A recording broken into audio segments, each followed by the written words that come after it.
Hi, I'm Barb, and I'm going to show you an easy way to turn a tube using the serger.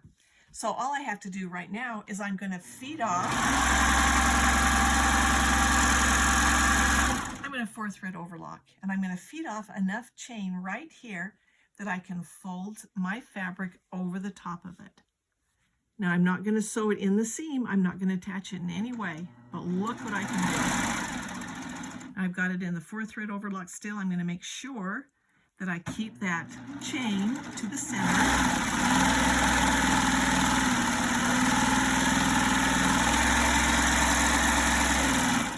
I'm going to cut that off, but I don't want to cut this one, because now what I'm going to do is that I'm going to encourage it on this end. Sometimes the very first part is a little harder to get it started, and then I just pull on this, and look at that. It's coming right through. Do you see that? Do you love that? I do.